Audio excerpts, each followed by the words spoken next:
I have been dispatched to deliver that message as well, and I've delivered it.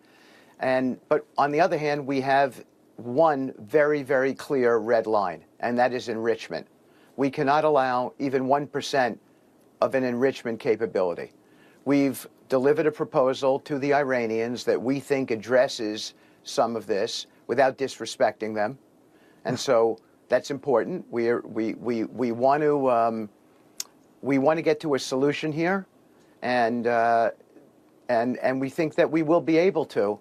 But everything begins from our standpoint, John, with a deal that does not include enrichment. We cannot have that because enrichment enables weaponization, and we will not allow a bomb to get here. But short of that, there are all kinds of ways for us to achieve our goals in this negotiation.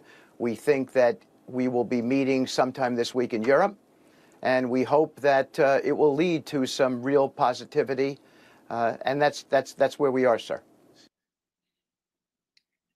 Professor Marandi, we had the foreign minister of Iran and the supreme leader of Iran talking about it and saying that we will enrich with or without a deal with the United States.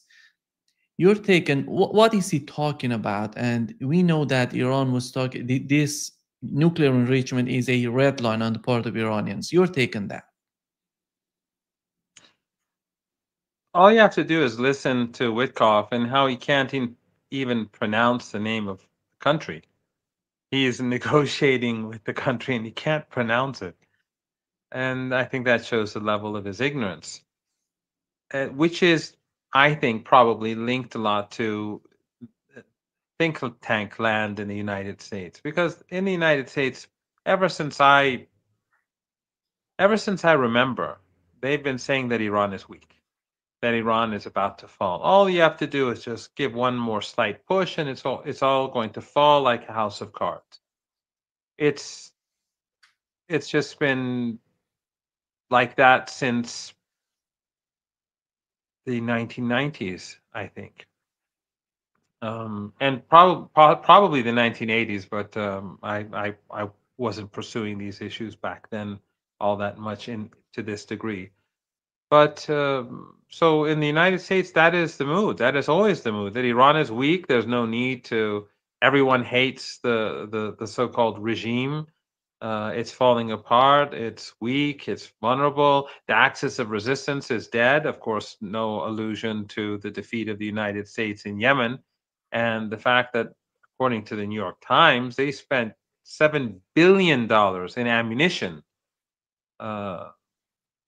The fact that F-18s kept falling into the Red Sea and drones kept being shot down, that's a major defeat for the United States and, of course, for the Israeli regime. And the United States capitulated. They backed off without protecting the Israeli regime at all, or anyone else for that matter. But they don't take these into account. They say, well, no, the axis of resistance is weak. Iran is weak. Iran is vulnerable. Iran's air defenses are all destroyed. And that's just how they are. They're never going to be able to see things from a realistic perspective, not at least under these circumstances. Remember, just till I think last year, they were saying that the Russians are cannibalizing washing machines to take out their chips because they're in a really bad situation. And well, look at the situation now. As we were predicting all along from day one, the Ukrainians were going to lose the war, and so was NATO. And the same is true with Iran. If there is a military conflict between Iran and the United States will fail. I don't believe there will be war. I don't believe there will be war in the sense that the United States cannot wage a war against Iran. They'd have to bring in 1.5 million people. They just don't have that. The costs would be through the roof. And if there is war, the entire Persian Gulf oil and gas industry would be gone. And that would take the Western world back to the Stone Age. So I don't see that happening. What is possible is that the United States would carry out airstrikes, but even that's very difficult. They can't use the airspace of any of the countries in the Persian Gulf. That would be suicidal for those family dictatorships. It'd have to come from Diego Garcia. That would be 5,000-kilometer flight. If B-52s and B-2s are very vulnerable, they'd have to fly over Iran. They can't fire a few missiles from a few hundred or 100 kilometers away. That their warheads would be too small. So they'd have to bomb the country, and their planes would be shot down. And then Iran would retaliate. And this is Iran's home turf, and they have underground missile and drone sites everywhere. We've discussed this before. There's not a winning scenario for the United States. If they want to shut down Iranian oil exports, well, Iran will also reciprocate. It's not going to lead to any solution for the United States. It'll just bring about humiliation.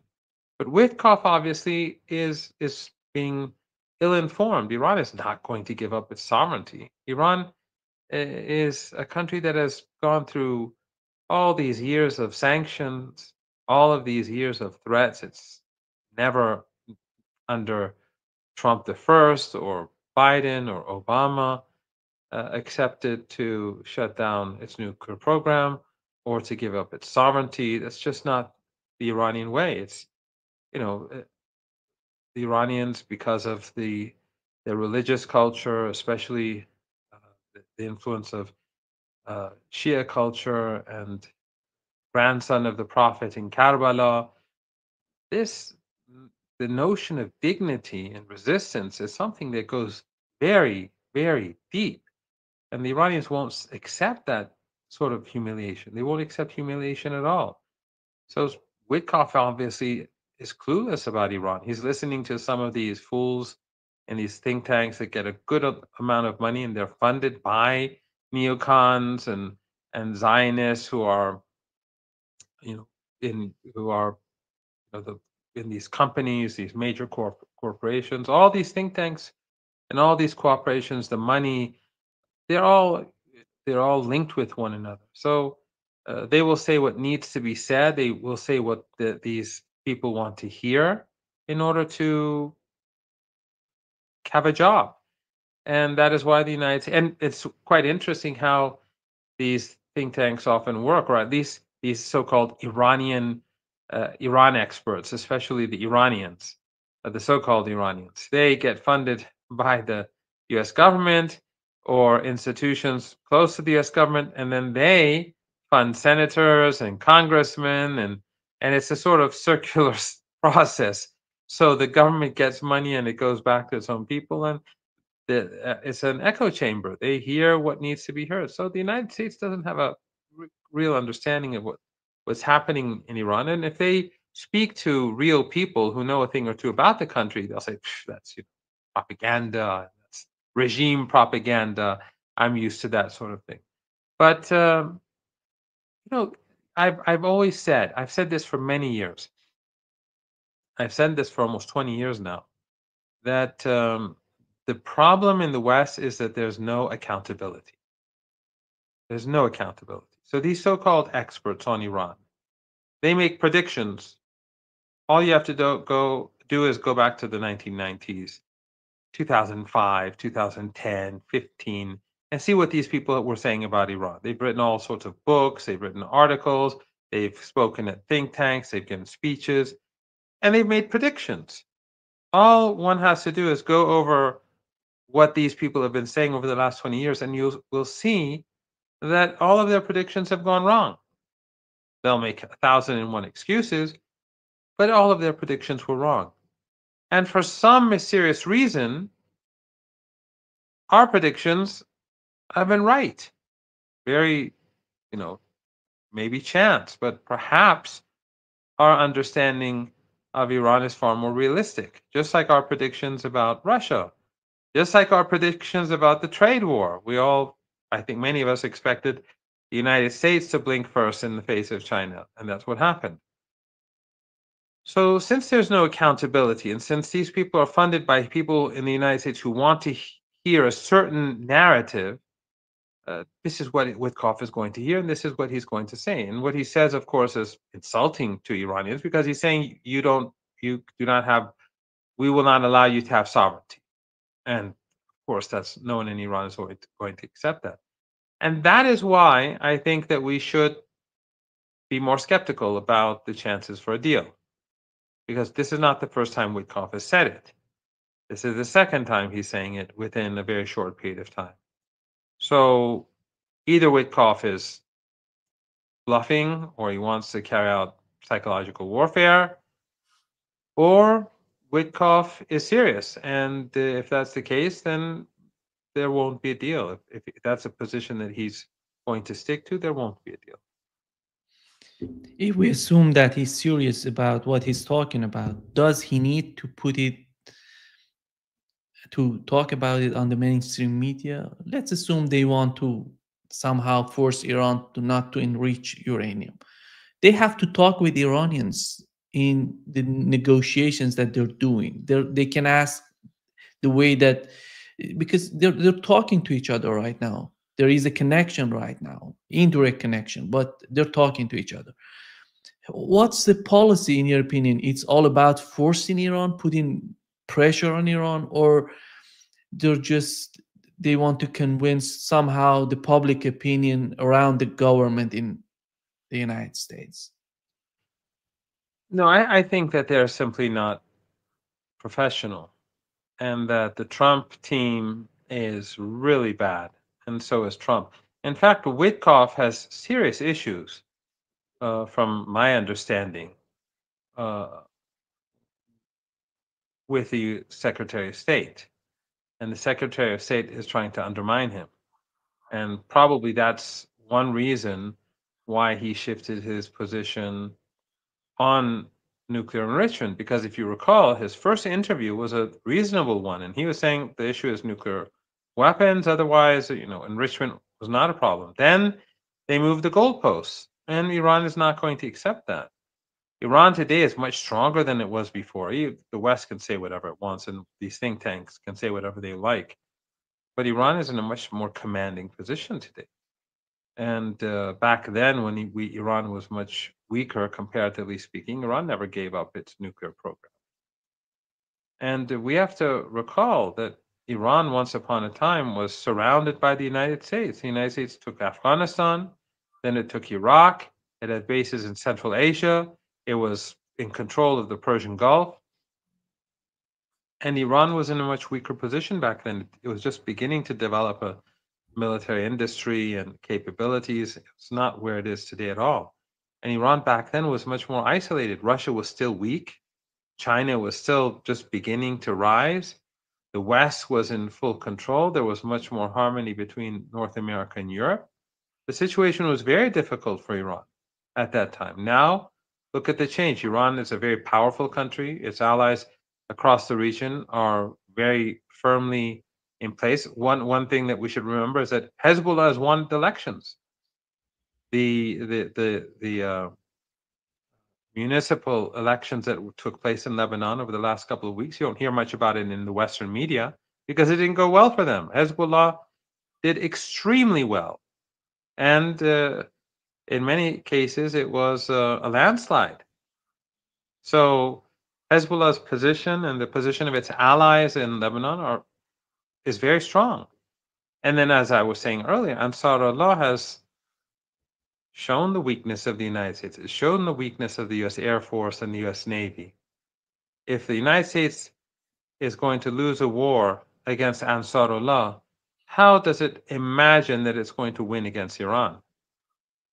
Iran, which is infinitely more powerful, and Iran controls half the Persian Gulf. That's why it's called the Persian Gulf. Iran's shores and its islands, they're one side of the Persian Gulf. So how are the Americans going to fight Iran standing beside all these glass mansions, these glass palaces? It's not doable. It's not going to happen. They're not going to succeed. So Iran has a very powerful military compared to the past. Iran's isolation has been broken. Iran is now a member of BRICS, the Shanghai Cooperation Organization. Its relationship with global powers and regional countries have evolved. And the West is in decline. They're divided inside the United States. There are divisions between the United States and Europe. There are divisions. The United States is engaging in multiple conflicts with China over trade, with Russia over Ukraine. And while Trump was promising to end the war in Ukraine, it seems now that the Russians are going to be pressing forward. This is not going to be a good time for the United States to expand the war. And of course, the genocide in Gaza has been shown to be even more ugly than before over the last week. The Israeli regime has been burning kids alive, slaughtering people in very large numbers, much more than before. And while the BBC and the Washington Post and the New York Times, CNN and Fox News and France 24 and Deutsche Welle, and other news channels, Sky News, all of these news channels, and among others, they're silent and they don't want to talk about it. And they're journalists who have, some of them, over 1 million followers. They don't say anything. They don't post any of the footage of these crimes, but people are seeing it. People across the world are seeing it. And now you see that even the British and the French and the Canadians made that statement, which I think was a significant. Not that they have any shame or decency. They don't. They're utterly disgusting, and they are partners in this Holocaust. But things are not going well for them. The protests in London was huge 2-3 days ago. Enormous. Their own people are turning against them. It's getting difficult for the West. And Netanyahu, and you also see Western media turning against the Israeli regime. Now, of course, they're trying to focus on Netanyahu, because what they'll do is ultimately when they get rid of Netanyahu, they're going to try to say, okay, the problem has been solved, everything is back to normal, as if like the problem with Nazi Germany was Hitler. You remove Hitler and everyone else is fine. The whole system has to be removed. But anyway, they're focusing on Netanyahu. Western media is now attacking him. Something is happening. I don't know how fast it will happen, but Netanyahu is not in a good place. The West is not in a good place. So I don't see the United States as having many cards. And even the Europeans, if they go to snapback, the snapback mechanism, what is it going to do? The UN sanctions are not very big. They're not very important. And we're already sanctioned by the Americans on every aspect and much more. Right now, we are sanctioned. Everything, the United States and the Europeans, by extension, have sanctioned everything, with or without the snapback. Won't make a difference. But will countries in future even respect the UN Security Council resolutions? Look at the Russian relationship with North Korea. They're ignoring the sanctions. They don't care about the sanctions anymore, because the world has changed, and the United States and the British and the French are not going to be able to use the rules-based order that they founded to keep control over this changing world. It's just not going to happen. So I see Iran in a much more commanding position than the West people and that these experts in the West would like to acknowledge. And I think that it's quite clear that the Trump position is not very good. But Trump is not a well-informed person. Witkoff, as I said, he can't even pronounce the name of the country, even though he's had multiple indirect negotiations with Iran, and he has people telling him exactly what to say and what not to say and what the issue is about. But he's showing a great deal of ignorance. There is not a chance in the world, that Iran is going to give up nuclear enrichment. It's Iran. It's part of Iran's sovereignty. It's like saying that Iran can't have an air force, or Iran can't have a navy, or Iran can't have a space program, or Iran can't have a railway. No foreign country is going to be allowed to tell Iran whether they can have a nuclear program or not have a nuclear program. Iran is not, Saudi Arabia or Egypt or Turkey or any other of these countries. It's a very, very fiercely independent country, and it is willing to hurt the Americans and punish them if they have to. Maybe the next step would be Iran can't have university because they have to learn it. Yeah, I mean that's basically it. That's basically it. Once you go down that slip, I mean, look at what they did to Iraq. Even right now, Saddam Hussein is gone. He's been gone for 20 years. But they still control Iraq's economy. They spoon feed Iraq with their own oil, their their petrodollars, the dollars that they earn from selling oil. The United States, they have it in American banks. It's all about control. They don't want Iraq to become. Do you think the United States would ever allow Iran to thrive? If they could stop Iran from growing, they would. But right now, it's changing. In the past, Iran has suffered a lot because of the sanctions. For a decade, we had no growth, but now things are changing. Life is still difficult, but now Iran is growing. Now Iran's trade with its major partners is increasing. Uh, the ability of the Americans to impose sanctions on Iran is weakening Iran. Trump constantly puts in new sanctions, and Iran is still selling its oil. You mentioned the snapback sanctions. We know that Secretary of State Marco Rubio was talking about pushing for this sort of attitude on the part of the United States and putting pressure on Europe. But we know that Russia and China are part of that. And how do you see Russia and China and the way that Iran is communicating with Russia and China considering the nuclear deal? Well, Russia and China are very close to Iran. And the war in Ukraine has brought the relationship even much closer.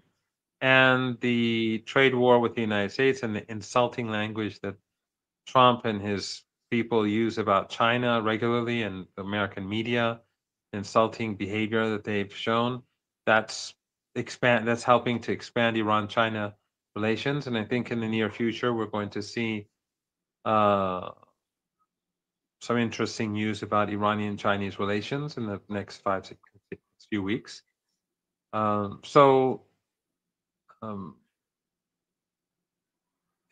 world, these two countries are on Iran's side. And if the French and the British and the Germans and the the French, British, and the Germans, if they use the snapback mechanism, the Iranians have already said that they will pay a heavy price. And that many interpret as Iran leaving the NPT.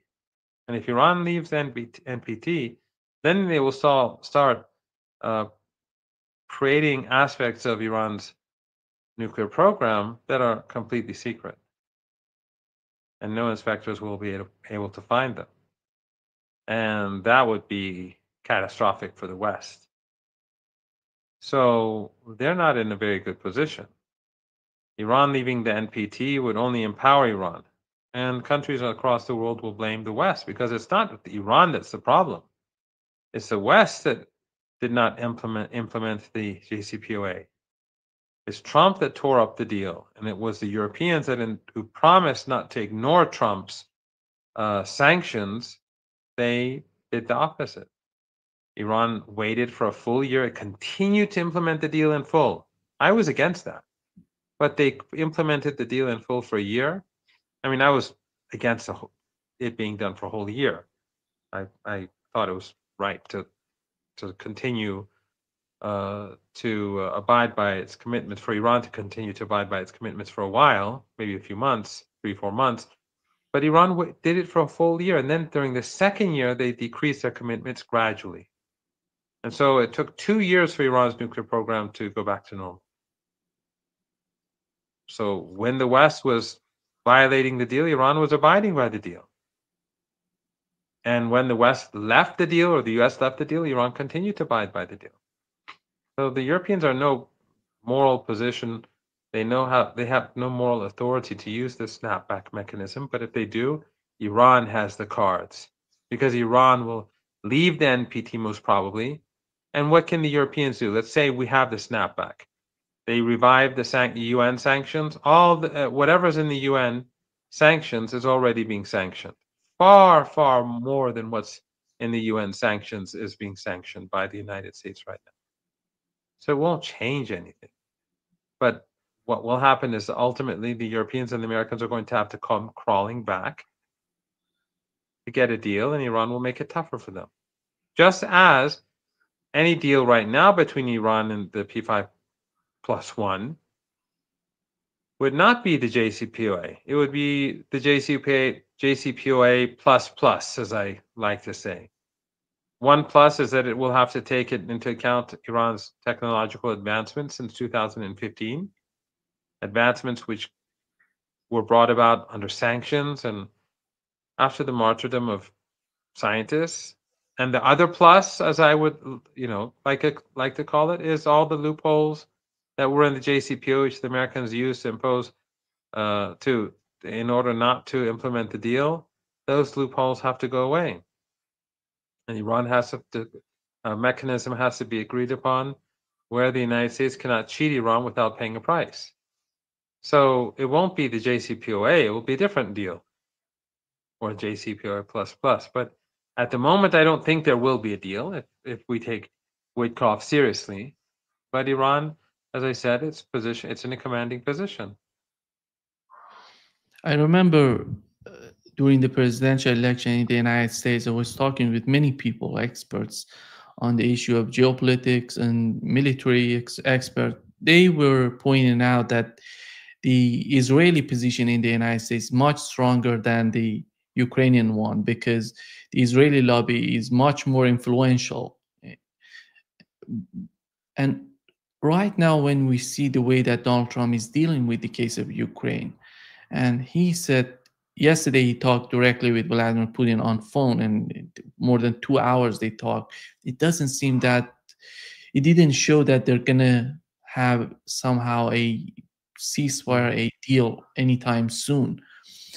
And if we get that, if we get that sort of attitude on the part of the Trump administration as a model for us for negotiations with Iran, it doesn't seem that he has something in his mind. He has any sort of robust willing to find a solution. Do you find the case of Iran would be the same? At the end, the United States would leave the case, and I don't know what to do with the. In the case of Ukraine, it seems that would happen in the near future. Trump is weak, contrary to all the bluster and the buffoonery. He's a weak president. He had the mandate to end the war in Ukraine. He failed. He could have had a deal with Iran. Witkoff said the right things. He changed the goalposts. He flip-flops all the time. When he imposed the tariffs, he said, this is permanent. And then he flip-flopped again. He blinked. He backed down. So, even if we do have a deal, let's say somehow Trump comes to his senses and Witkoff learns how to pronounce the name of Iran, and ultimately they have some sort of deal with the Iranians. What's the next problem, Nima? The next problem is that you and I may be right now speaking, as we speak. It's a live program. Trump may just have woken up in the morning and put out a Truth Social post saying something completely different about Ukraine, about Iran, about the trade war. So even if we have a deal, who's to say that he's going to implement it? Who's to say he's even going to stay in it? The ceasefire deal in Gaza was his deal. He and Witkoff put a ceasefire in place on the eve of his inauguration. He tore up that deal. It was supposed to be in 3 phases. A couple of weeks after it began to be implemented, he said the Palestinians must leave the land. They must be ethnically cleansed. So how can you put any faith in a person like that? At the time being, my belief is that the chances for a deal have declined. But even if there is a deal somehow, I don't see how we can be sure that it's ever going to survive Trump and his posts and his outbursts and his flip-flopping, and the fact that his own team is so divided and everyone is saying something different. It's not clear who's in charge is Witkoff the Secretary of State or not? Who's the Secretary of State? So the flip-flopping and the hostility between members of the team and the contradictory messages coming, like just like in Ukraine. Kellogg was saying one thing, Witkoff and Trump were saying something else. Now they're all sounding more like Kellogg. Just another sign that Trump is weak. He's not an effective president. He's not strong. Professor, here is what General Petraeus said about the deal between the United States and Iran. And even he talked about the regime change, the so-called regime change in Iran. Here is what he said. Has been brought into the fold. Do you think there is a chance of Iran also being brought back into the fold? That's probably a bit over-optimistic, but there's a chance that there could be a nuclear deal that doesn't have some of the shortcomings of the previous nuclear deal that could enable the lifting of sanctions progressively and so forth as confidence is built, and that could lead to them being a more constructive player in the region than they certainly have been for many decades, noting all the damage that has been done by their proxies in this region and still being done by the Houthis, who have still not resolved the issues there. So I think it's an opportunity that all are working as hard as they can to achieve. You can see the narrowing of the differences between the U.S. position and the Iranian position. No enrichment whatsoever is the U.S. opening. Maybe that ends up being for 3 years, and then you have an opportunity to do something smaller. Again, but you can actually see this deal starting to come together. And assuming Iran then also stops some of the terrible activities that they're doing through proxies in the region, which have been so destabilizing, then you can start to see the contours of something that could be much more positive. Do you think, I'll come to Nabil again in a second, but do you think that regime change is now slightly off the table with Iran? I remember years ago, Rumsfeld always making the point that you had two contradictory aims in Iran. One was regime change and the other was trying to stop them getting the bomb. And the more you tried to stop them getting the bomb, the more that the population rallied to the regime. You know, a CIA director learns really quickly that you have to deal with the world the way it is, not the way you'd like it to be. And I never thought that regime change was at all realistic, frankly. Yeah. Nima, their problem is that they sit and they have these echo chambers. Do they ever have any real people from Iran? So, for example, first of all, let's say Iran come into the fold. Yeah. As if they're the ones who are isolated. Who are their friends? Iceland, Panama, Canada. Who's a friend of the United States? The EU at 20% tariffs, or China? Are things getting better with China? Who's a friend of the United States? Is it Russia? They're under the assumption that somehow they are the center of the universe. And somehow are we going to be forgiven? Will we be able to take our place at their table once again, or have a place at their table? We don't want their table. We don't want to be at there. We're not, again, the Iranian leaders, they're not Erdogan. They're not Sisi. This is a country that is very, very, very independent-minded.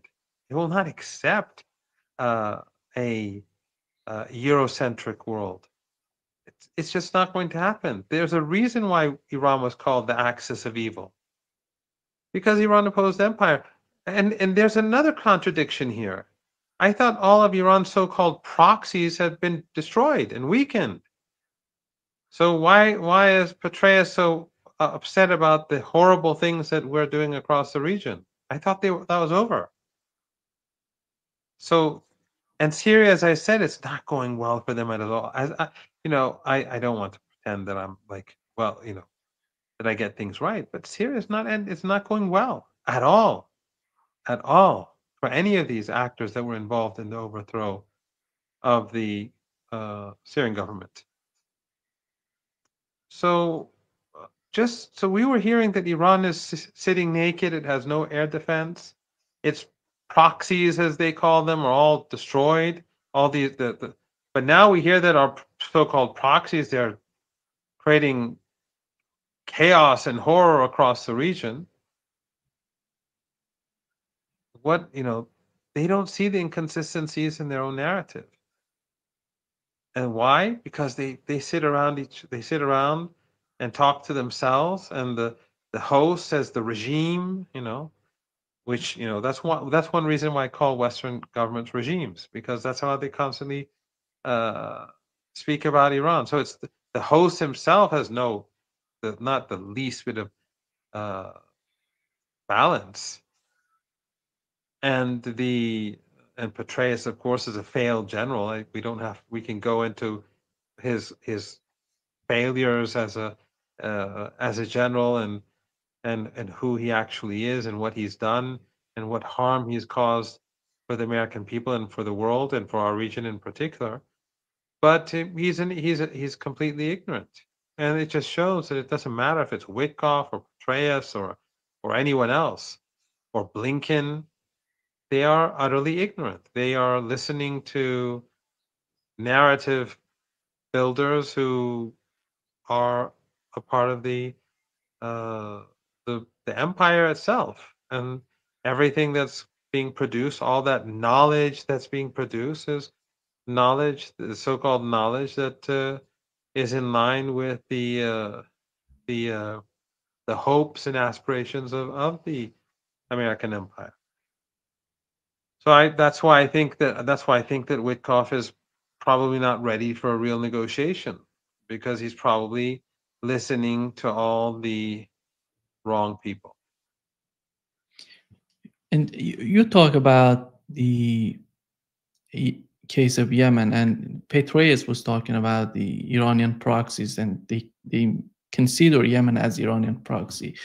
But we've learned that the American aircraft carrier is just leaving the Red Sea, and the new ban on Israeli port coming from Yemen. Here is what Yemenis were talking about: a new ban on Israel.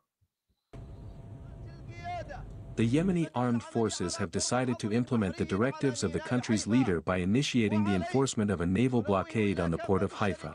According to the new directive, all companies with ships currently in or heading to that port are hereby notified that, as of the time of this announcement, the port of Haifa has been added to the target list.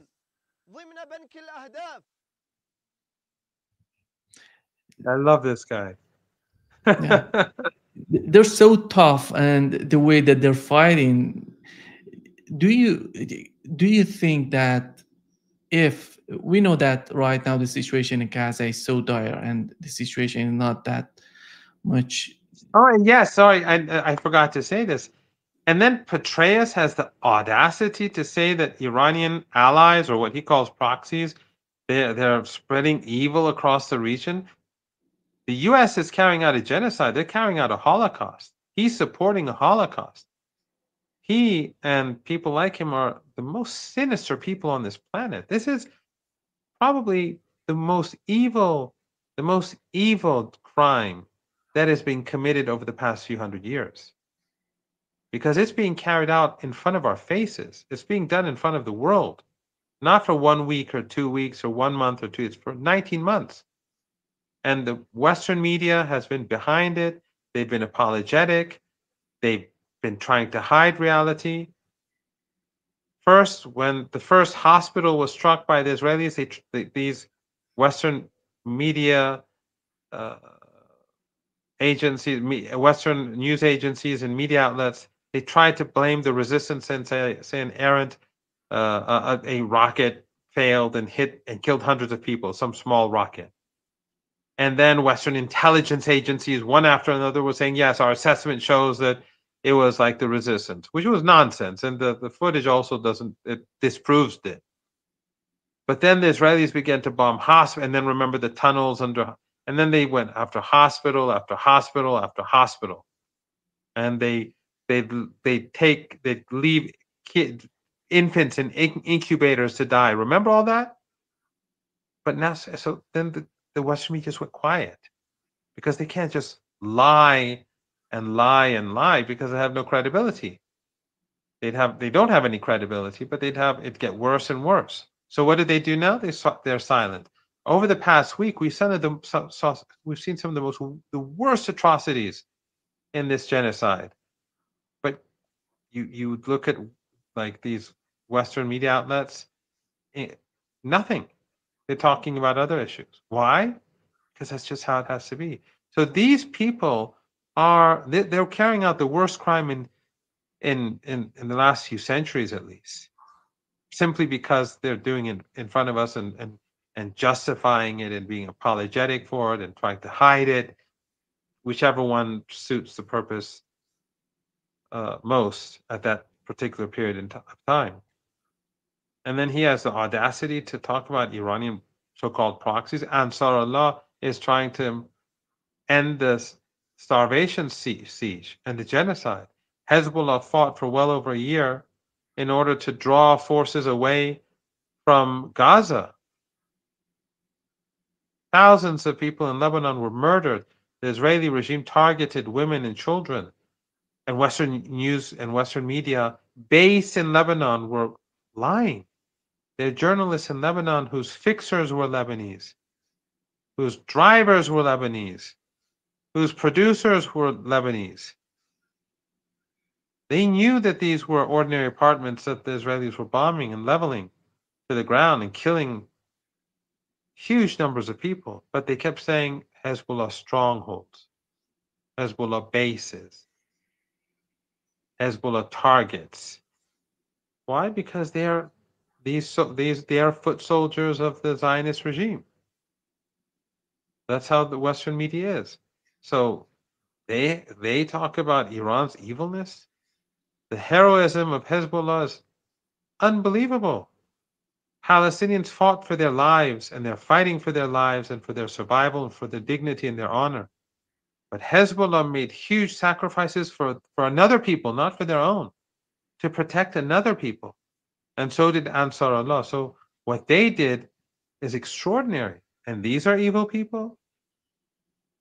Or the Americans who would provide the bombs to destroy all these apartment buildings and to carry out this genocide in Gaza. Every day we're seeing large numbers of infants and children being wiped out. And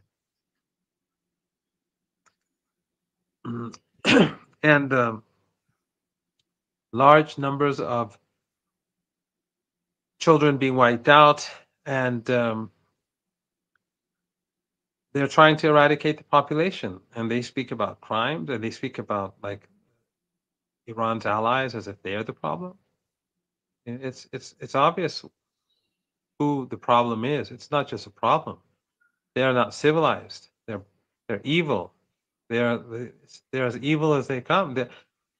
In the past, people did not know that what the Germans were doing in the Second World War until the Russians started capturing the concentration camps.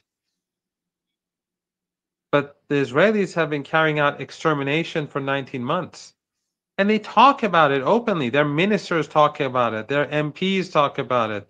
Their prime minister and president and defense minister, they all spoke about it from day one, how there are no innocents, how they're Amalek. We know all this. Yet the West still pretends as if they're the good guys. The audacity. Professor Marandi, we had Trump's visit to the Middle East, and he went to Saudi Arabia, Qatar, UAE. And how did you find his trip? Do you think that these Arab states are still wanted to do something with the United States, or wanted to force an idea on their part to the United States, to Donald Trump and his administration, that the war with Iran would not benefit them? Do you think that they talk about Iran? And what was the essence of that sort of talk, if that happened between the two? Well, the way in which they treated Trump, I think, shows a number of things. One is it shows their own weakness. The fact that they treated him like, those old movies when I was a child, at least, there were these movies where the empire, the empire people would come and give their tributes to the emperor, and the emperor would have these really extraordinary and elaborate ceremonies. So these are kingdoms, but the real king is Trump. And so they were all like servants of the, or faithful servants to the master. But that's exactly how it was. What countries that you look at and the ceremonies, it was quite cringe actually. Just to see it, it was like, oh my god, how could they do this sort of thing? But it shows their inherent weakness. Otherwise, no country would accept being belittled and humiliated like that. And what Trump took away was it's non-existent. These countries don't have that money. Saudi Arabia is already they're in a lot of trouble because of NEOM and all the money that they need to put into these mega projects.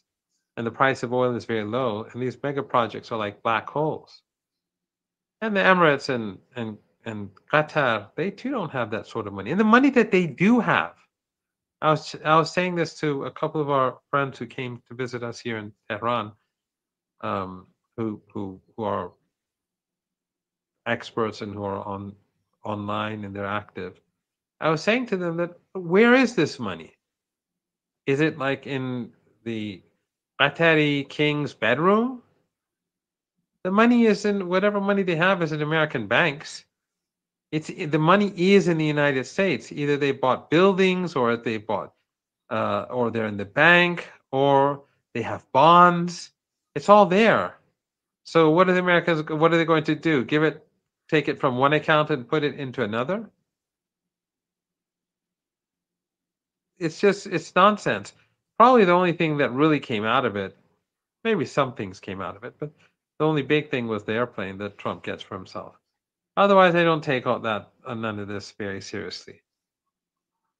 But we had Al Jolani joining Donald Trump and MBS, Mohammed bin Salman.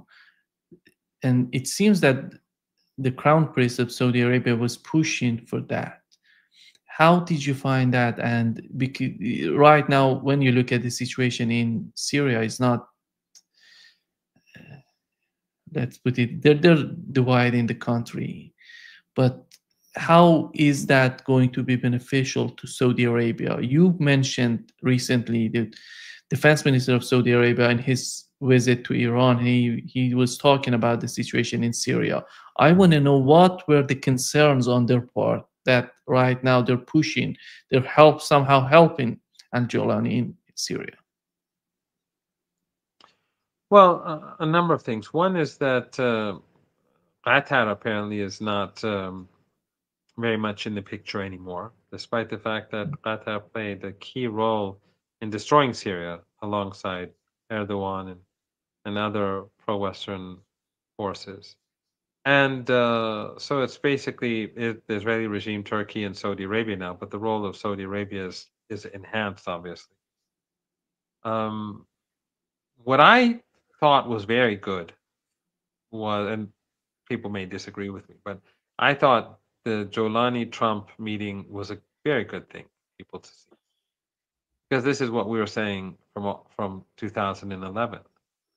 And of course, all the evidence is out there now. The only people who are still fixated on the notion of Jolani and these people being freedom fighters are those who are so, drunk in their sectarianism or in their racism, or they're just on the pay. They're getting, oil and gas money goes, in money from these countries in the Persian Gulf region. They corrupt intellectuals, they corrupt commentators, they corrupt people in the media, and they have they spend a lot of money on this. So, and of course, the West is the West. They do the same in a different way. But Jolani has been exposed in every way or form. There's those who were used to make lie about the resistance or about Hezbollah or Sayyid Hassan Nasrallah or Iran and their actions in Syria and their intentions in Syria, every single argument that they put forward has been undermined. Everything. This is not good, actually, for the United States. It would have been smarter not to see him. But, they don't see it that way. So that strengthens the axis of resistance because it shows that the axis of resistance was right all along. And there's a clip of Sayyid Hassan Nasrallah, which I tweeted, I think, a couple of weeks ago, where he basically predicted all of this. He said that if Syria falls, this, and this would happen. So I think that that's important, but and very significant. In general, the situation in Syria is bad, and there's talk that there will be fighting between the American-backed Kurdish terror groups and the Jolani terror groups in the coming days and weeks. We'll have to see how that plays out. But the economic situation is horrific, and Trump really hasn't removed the sanctions. The sanctions are, they've been passed by Congress, and he can waive some of them, but it's just like with the Iranian nuclear deal, what Obama did. He basically kept the sanctions enforced. And the United States is not good at removing laws. Nelson Mandela, when he was in prison in South Africa, he was sanctioned by the United States, and so was the ANC. He was freed from prison, he was still sanctioned. He was still considered to be a terrorist. He became president, he was still a terrorist. He retired from presidency, he continued to be a terrorist. Years later, near his death, did the Americans remove him from the list of terrorists and the ANC too. The U.S. is swift at imposing sanctions, but it is very slow and incapable of removing sanctions that easily. So right now, the situation in Syria is not good, but it is not the burden of the resistance. People are suffering, sadly, badly. It's much worse than before, but it's not the burden of the resistance. And the resistance, as I said before on your show, has been vindicated once again after the Trump ISIS meeting in Iran. The resistance, the axis of resistance has been vindicated once again. It's unbelievable, really. Just a couple of 3-4 months ago, he was wanted. He was one of the most wanted people by the United States. This is the deputy head of ISIS. The deputy head of ISIS. He was responsible for carrying out car bomb attacks in residential areas across Iraq, killing perhaps thousands of people, just women and children, just like the Israelis. And then beheading people in Syria and slaughtering innocent people in Syria. He was the deputy of ISIS, then a deputy of Al-Qaeda, the head of Al-Qaeda in Syria. I mean, it's unbelievable. And then he gets a handshake from Trump, and then Trump says what? He's good looking and he has a strong past, just stunning. So stunning. And then Iran is weird. And so Israel is carrying out a Holocaust.